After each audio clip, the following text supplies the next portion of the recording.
Good evening. Who's your daddy? Part 3. Hello, family. So I just came from Davao. Very nice. I was in Paradise, in Discovery, Sama. Ganda pala dun, no? Anyway, I hope one day we can all go there. Father God, we thank you that you love each and every one of us, that whatever situation that our country is in, that we find ourselves in, Lord, you see us, Lord, and you're going to turn around all the not so good situation for us. We know that you love us, you love this country. And we pray that your peace and the gospel of Jesus Christ be preached, Lord, over this nation, the true gospel of Jesus Christ.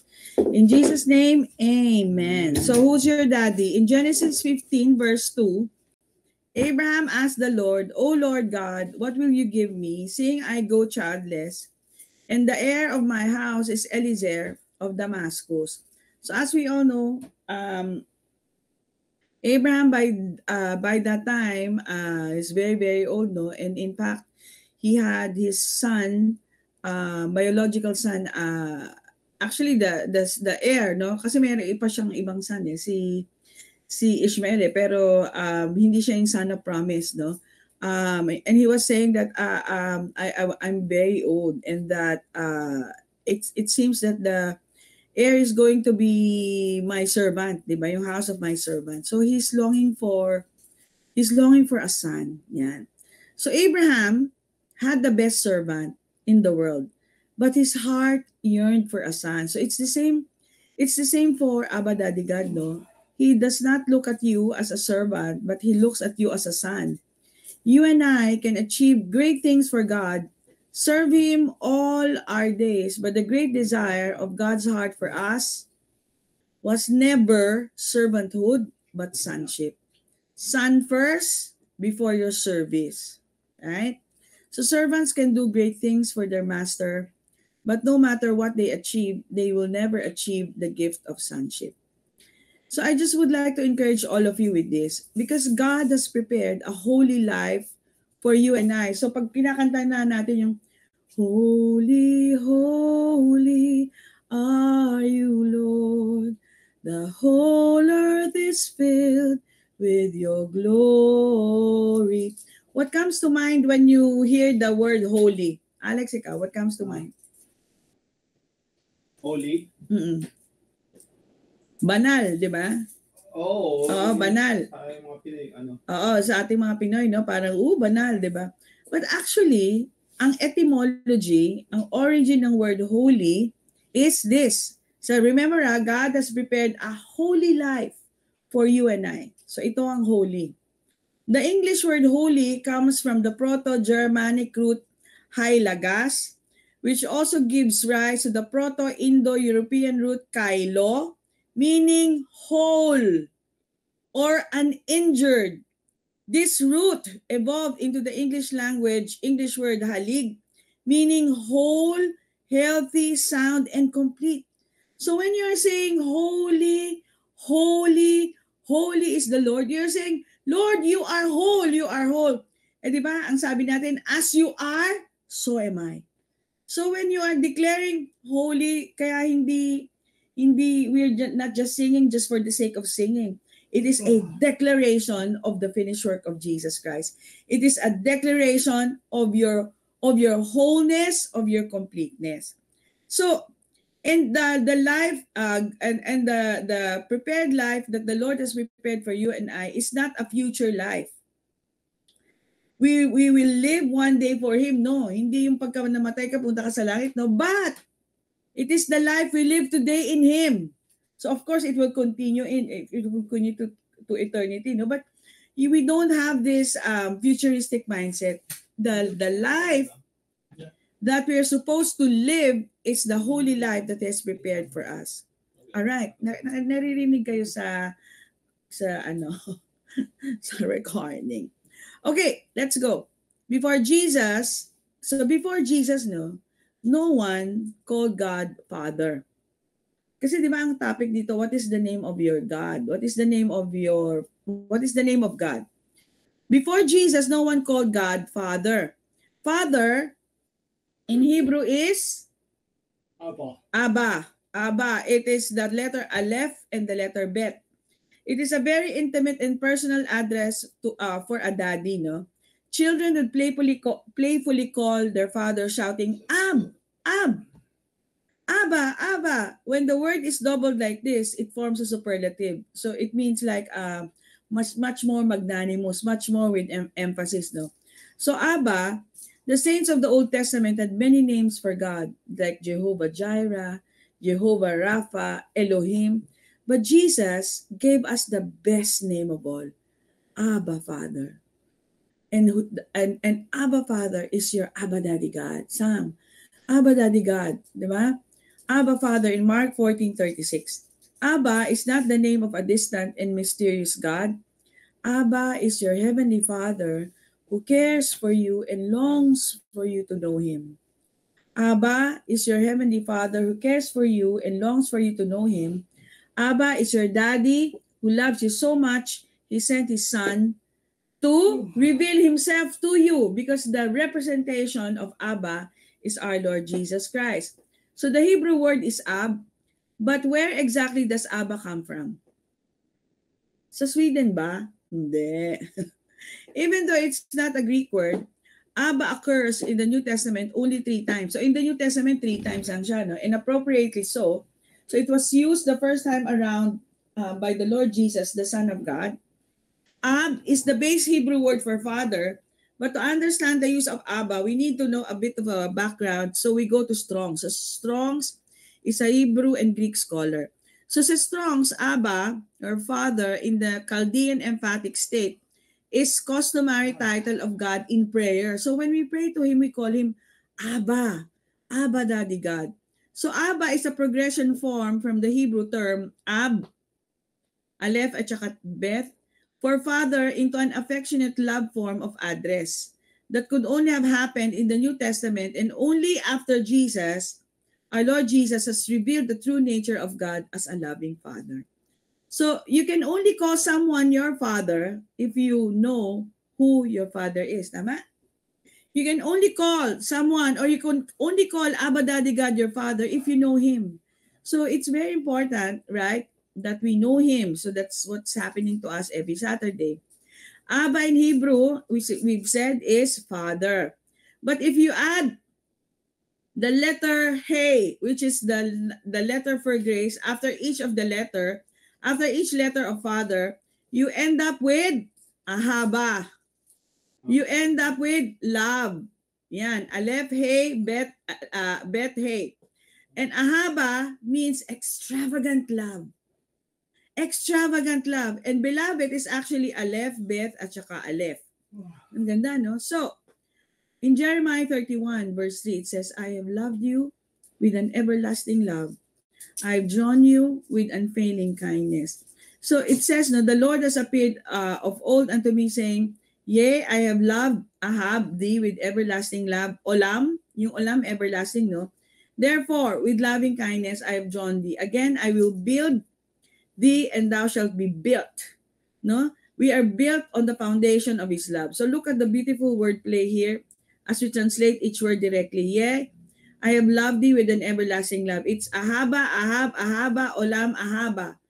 So mahaba talaga, di ba?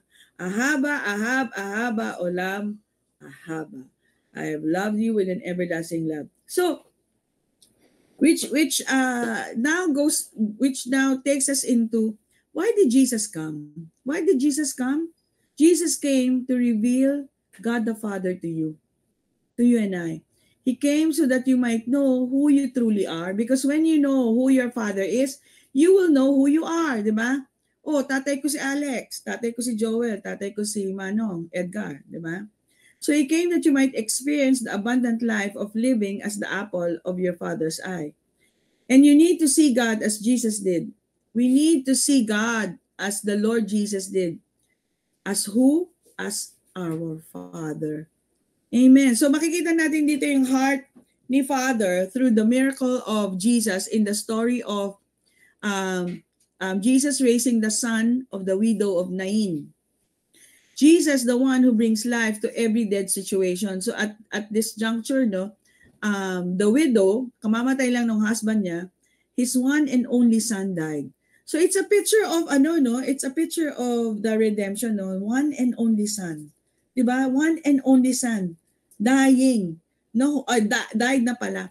So kita mo dito yung story actually ng gospel. In Luke 7:11-17. Now it happened the day after. So pag may day after, may day before, 'di ba?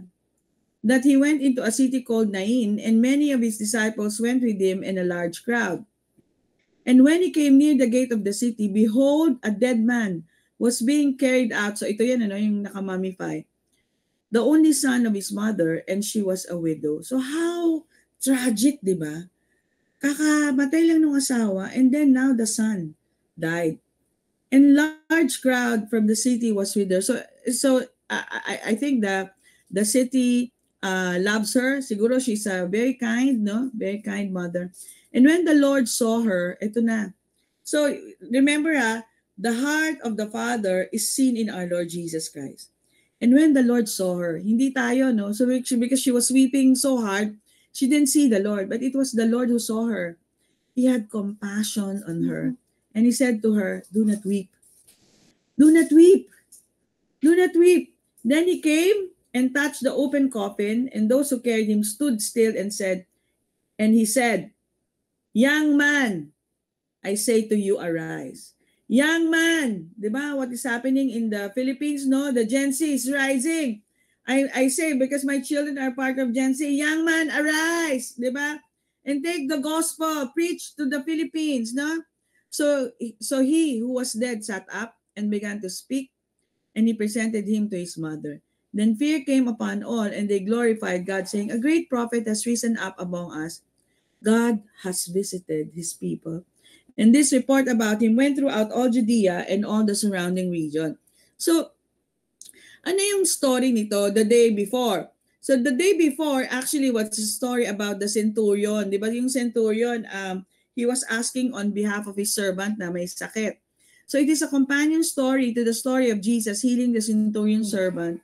Luke often pairs a story of a man with the story of a woman, and that is, in this case, the male centurion and the female widow. In both stories, Jesus' words has great power to heal even at a distance, and power to raise from the dead. So nakita natin and it came to pass as soon afterward, many ancient authorities read on the next day that he went into a city called Nain, and his disciples went with him in a great multitude.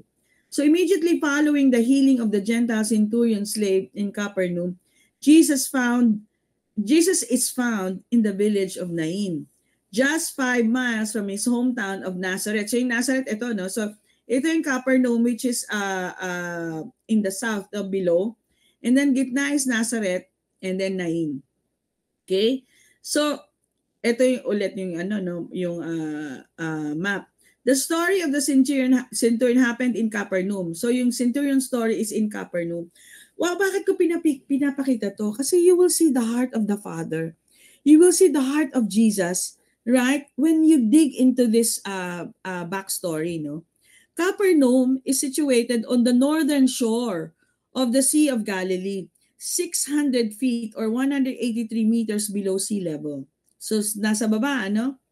But Nain is about 30 miles or 48 kilometers southwest of Capernaum dito, at 700 feet, 213 meters above sea level. And therefore, it requires an arduous uphill climb to Nain. Do you see the love of the Father? Do you see the love of Jesus in this case? Diba? He has to walk 48 kilometers uphill to go to Nain. Diba? To go to Nain. In order to walk from Capernaum to Nain, it would have taken at least 1 or 2 days.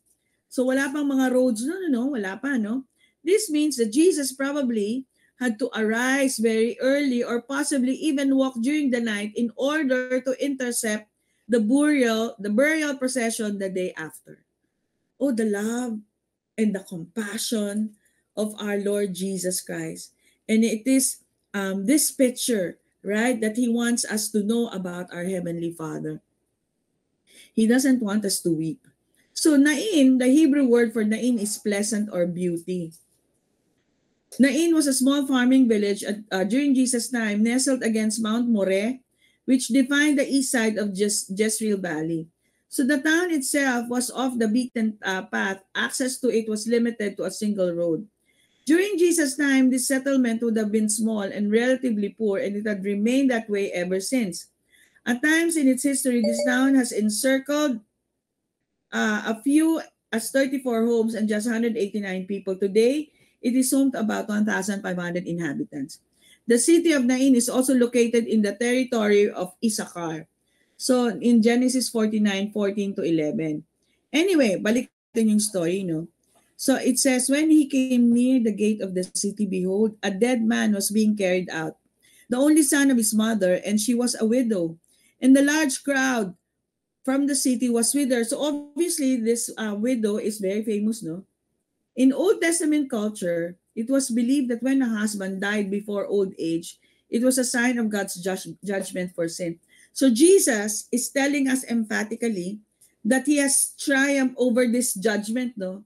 Because all the judgment, all the wrath that we're supposed to get is now placed in the body of was placed in the body of our Lord Jesus Christ, no? At the cross.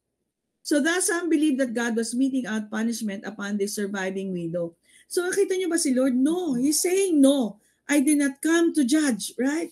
In the book of Ruth, when Naomi was widowed at an early age, she bemoaned, after all, the Lord is against me and the Almighty has broken me. So this is not the word of the Lord, it's the word of Naomi.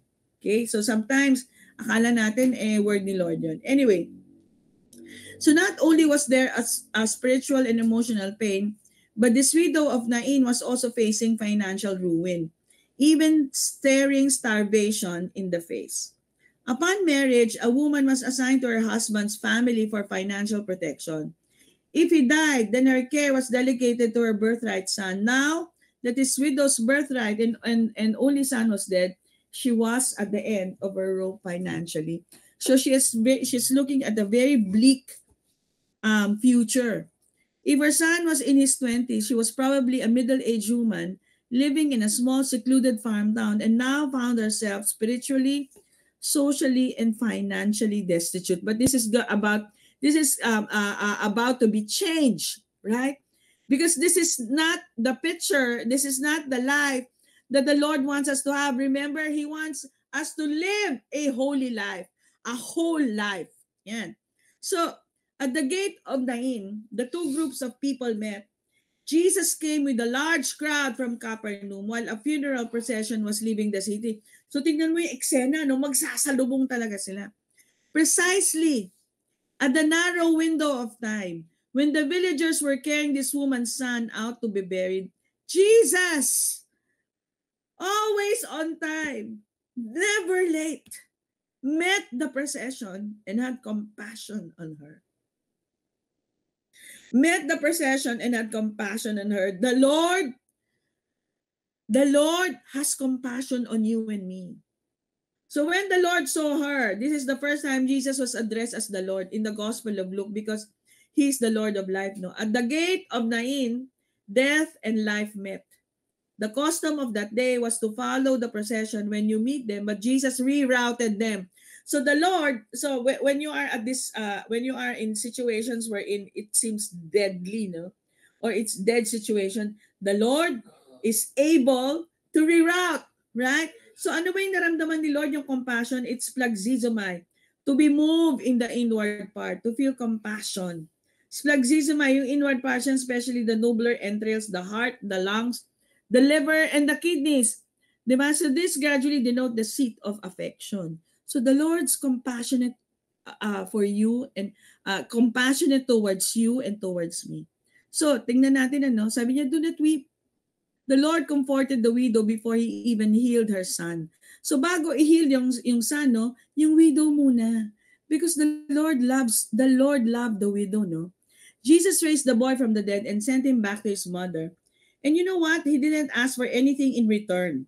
In the Gospels, Jesus never performs a miracle and commands the person to follow Him.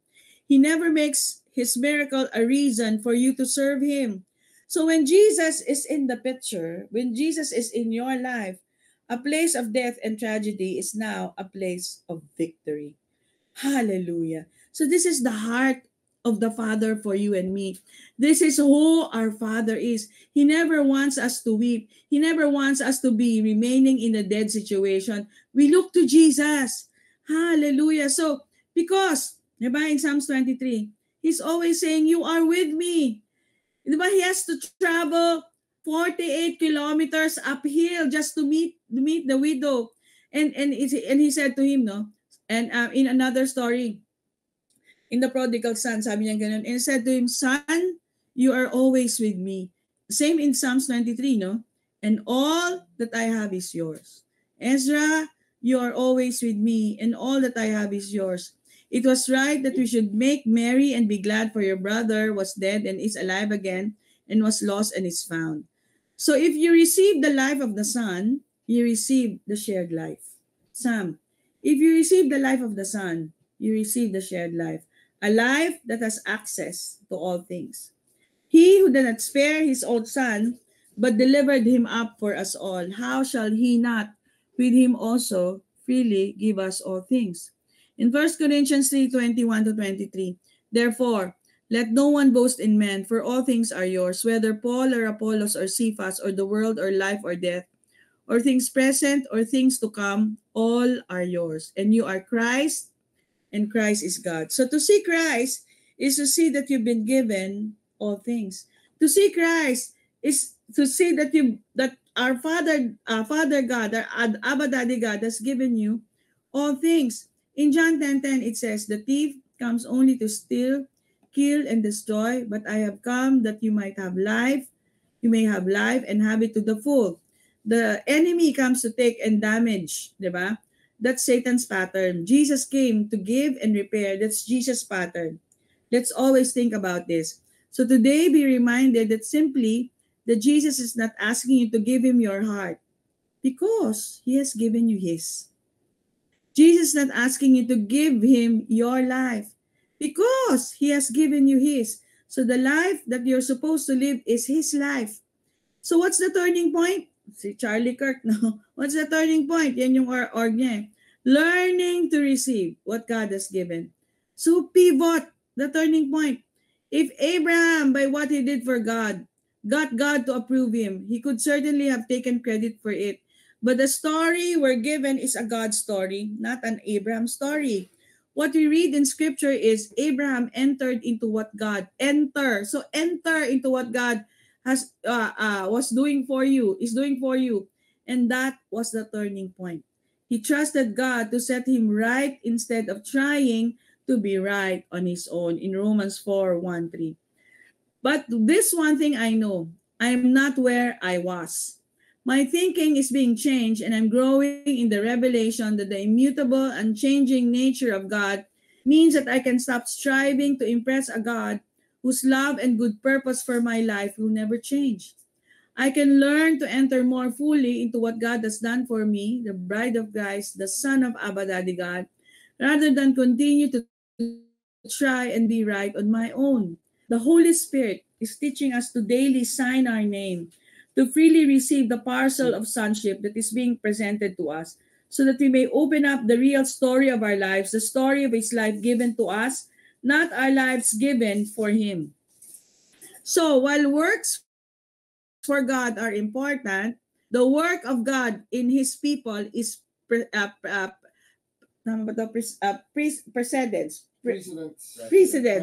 Precedence. So it should thrill us so much that we become crazy dependent on him. The abundant life is what life is like when you find him in you as well as around you. The great joy you find will certainly produce sincere works for God, but that's not God's first goal, it's the result. Works for God are byproduct of grace-filled believers who cannot contain the wonderful, deep urgings and desires of the Spirit living within. This is the inheritance of those purchased by Jesus Christ, and he's determined you should have it.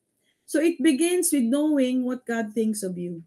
It begins with being sure that Abba Daddy God is your Father. So another story is yung one and only son, no? Now it came to pass after these things that God tested Abraham and said to him, Abram, and he said, Here I am.